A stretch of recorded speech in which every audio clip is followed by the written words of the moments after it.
बारात तैयार है, बस दूल्हे का इंतजार है। जल्द ही आप लोगों को एक अच्छा दूल्हा कैसरगंज लोकसभा सीट से मिलने जा रहा है। हम अपनी पूरी तैयारी किए हुए हैं। ये डायलॉग था सांसद बृजभूषण शरण सिंह का।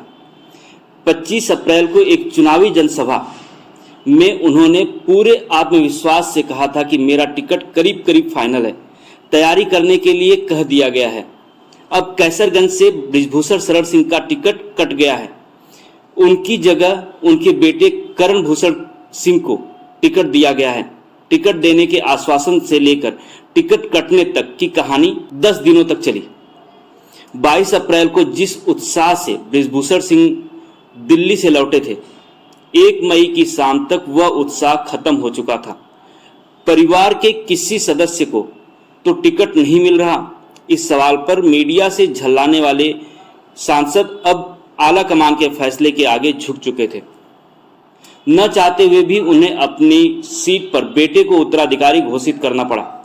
बृजभूषण सपा में न चले जाएं, इसलिए भाजपा ने भी बेटे को टिकट देकर मना लिया। गुरुवार सुबह करीब 8 बजे केंद्र के एक कद्दावर मंत्री की बृजभूषण से हुई 2 मिनट 40 सेकंड की बातचीत ने पूरी स्क्रिप्ट को बदल दिया। 10 दिनों में कैसे बृजभूषण को टिकट देने का मजबूत आश्वासन दिया गया, फिर कौन सी परिस्थितियां ऐसी बनी कि टिकट काटना पड़ गया, क्यों छोटे बेटे को ही बृजभूषण ने अपनी सीट का उत्तराधिकारी बनाया। सबसे पहले टिकट का आश्वासन 22 अप्रैल को पूरे भरोसे के साथ दिल्ली से लौटे। पॉलिटिकल सूत्रों के अनुसार 21-22 अप्रैल को बृजभूषण शरण सिंह दिल्ली में थे। मीडिया से लगातार पूछे जा रहे टिकट के सवालों का मजबूती से जवाब दे रहे थे। इसी बीच दिल्ली में उनकी मुलाकात पार्टी के आला कमान से हुई। इस मुलाकात में कैसरगंज की टिकट को लेकर गंभीरता से चर्चा हुई। सारी बातें रखने के बाद बृजभूषण को टिकट देने का आश्वासन दे दिया गया। बृजभूषण भी मजबूत आश्वासन के भरोसे दिल्ली से गोंडा के लिए चल पड़े। लोकसभा चुनाव की घोषणा के बाद पहली बार अयोध्या एयरपोर्ट पर समर्थकों ने उनका भव्य स्वागत किया। अगले ही दिन बृजभूषण ने टिकट के आश्वासन के बल पर एक बड़ी चुनावी रैली कर डाली। उसमें बृजभूषण ने सार्वजनिक रूप से डायलॉग दिया, यहाँ बारात पूरी तरह तैयार है, बस दूल्हे का इंतजार है। इशारों में बृजभूषण ने कहा, बस टिकट की घोषणा होने की औपचारिकता बाकी है, मेरी पूरी तैयारी है।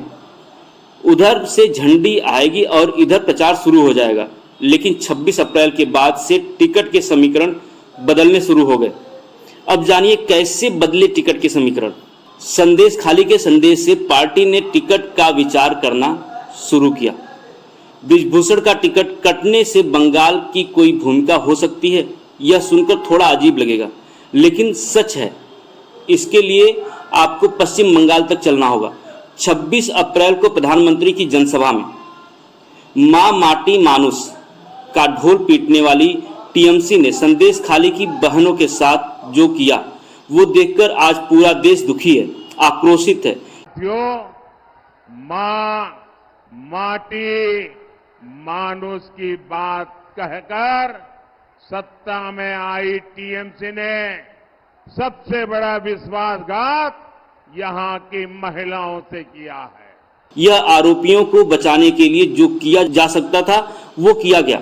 बीजेपी के लोगों ने महिलाओं के लिए लाठियां खाई। माताओं बहनों के साथ जो हुआ उसका बदला आप लेंगे या नहीं? क्या कुछ लोगों को वोट इन महिलाओं से ज्यादा महत्वपूर्ण हो गया है? आपको शर्म आनी चाहिए। पश्चिम बंगाल में मोदी का यह भाषण नॉर्थ इंडिया के लिए भी उतना ही वजनदार था जितना वहां के लिए। महिलाओं के सम्मान के लिए कही गई ये बातें यहां भी लागू होती थी। ऐसे में अगर बीजेपी बृजभूषण को टिकट देती है तो उत्तर प्रदेश हरियाणा में एक बार फिर से यौन शोषण का मुद्दा खड़ा हो जाता। इससे पार्टी की नारी शक्ति बचाव वाली छवि पर दाग लगता। नया घटनाक्रम। कर्नाटक में एनडीए प्रत्याशी का अश्लील वीडियो रैकेट सामने आया। पार्टी बैकफुट पर। 26 अप्रैल को बंगाल में मोदी की जनसभा की बातचीत अभी चल ही रही थी कि कर्नाटक में एनडीए प्रत्याशी का अश्लील वीडियो रैकेट सामने आ गया। बीजेपी से गठबंधन करने वाली जेडीएस के सुप्रीमो एचडी देवगौड़ा के प्रपौत्र प्रज्वल रेवन्ना ने इस वीडियो ने सियासी घमासान मचा दिया। कर्नाटक के हासन से एनडीए उम्मीदवार प्रज्वल रेवन्ना के खिलाफ यौन उत्पीड़न की एफआईआर दर्ज हो गई। पार्टी ने उन्हें जांच होने तक पद से हटा दिया। कांग्रेस ने इस पूरे मामले को बड़ा मुद्दा बना दिया। खुद राहुल गांधी ने यह बयान दिया कि प्रधानमंत्री मास रेपिस्ट का प्रचार कर रहे हैं। दरअसल नरेंद्र मोदी 14 अप्रैल को मैसूर रैली में थे और उस रैली में प्रज्वल रेवन्ना भी मौजूद थे। इस कांड के बाद से दिल्ली तक बीजेपी बैकफुट पर दिखाई दी। किसी नेता ने इस पर खुलकर बयान नहीं दिया। अब अगर पार्टी ब्रिजभूषण को टिकट देती है तो मुद्दे को तुरंत कर्नाटक से जोड़ दिया जाता। इसलिए 28 अप्रैल को ही ब्रिजभूषण को टिकट न देने का फैसला कर लिया गया। इतने दिन तो बस उन्हें मनाने में लग गए। नई दिल्ली से कॉल आया, बेटे करण भूषण का ऑफर। टिकट की घोषणा में देरी होने से ब्रिजभूषण काफी नाराज। गुरुवार सुबह ब्रिजभूषण के पास बीजेपी के कद्दावर मंत्री जो कि केंद्र में हैं का फोन आता है। उनसे पश्चिम बंगाल की पार्टी के नैरेटिव और कर्नाटक के घटनाक्रम पर चर्चा की। पार्टी की ओर से कहा जाता है कि यदि इन परिस्थितियों के बीच आपको टिकट दिया गया तो विपक्ष इसे बड़ा मुद्दा बना देगा। ऐसे में आपको अपने बेटे प्रतीक भूषण को लोकसभा चुनाव में उतारना चाहिए। प्रतीक भूषण वर्तमान समय में गोंडा सदर से विधायक हैं।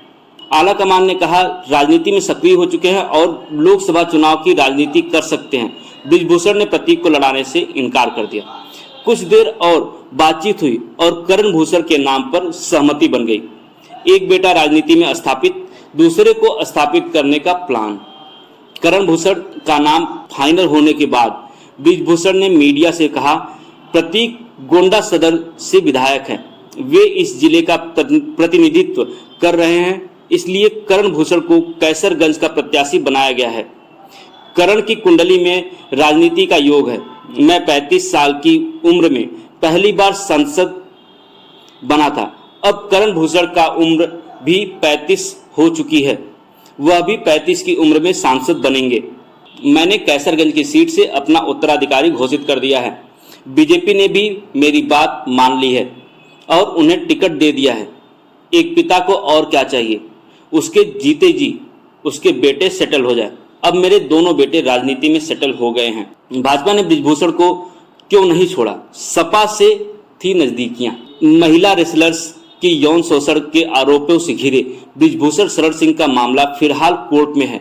जनवरी 2023 में शुरू हुए पहलवानों के आंदोलन के बीच हर दल ने ब्रिजभूषण पर हमला बोला, लेकिन सपा प्रमुख अखिलेश यादव ने कुछ नहीं कहा। यहां तक कि उस समय ब्रिजभूषण ने अखिलेश यादव की तारीफ की थी। ब्रिजभूषण ने कहा था, मैं अखिलेश यादव का धन्यवाद करता हूं, मैं उन्हें बचपन से जानता हूं, मैं उनसे बड़ा हूं। हमारे बीच राजनीतिक मतभेद भी हैं, लेकिन अखिलेश सच्चाई जानते हैं। अगर यूपी में 10,000 पहलवान हैं तो उनमें से 8,000 पहलवान यादव समुदाय से हैं और समाजवादी परिवार के हैं, इसलिए अखिलेश सच्चाई जानते हैं। इसका एक बड़ा कारण यह भी है कि 2009 में ब्रिजभूषण ने भाजपा छोड़कर सपा के टिकट पर चुनाव लड़े थे। कैसरगंज की सीट से ही जीतकर लोकसभा पहुंचे थे। ब्रिजभूषण का टिकट फाइनल न होने तक सपा ने भी कैसरगंज से अपना कैंडिडेट घोषित नहीं किया था। बताया तो यहां तक जा रहा है कि इस बीच गाजियाबाद में अखिलेश और ब्रिजभूषण की मुलाकात भी हुई थी। अखिलेश ने ब्रिजभूषण को सपा में आने का निमंत्रण भी दिया था, लेकिन ब्रिजभूषण अभी भाजपा से टिकट मिलने का इंतजार कर रहे थे। हालांकि बीजेपी भी ब्रिजभूषण से पूरी तरह किनारा नहीं करना चाहती थी, इसलिए उन्हें मनाकर बेटे को टिकट दिलवा दिया गया ताकि कैसरगंज जैसी सीट हाथ से न निकलने पाए।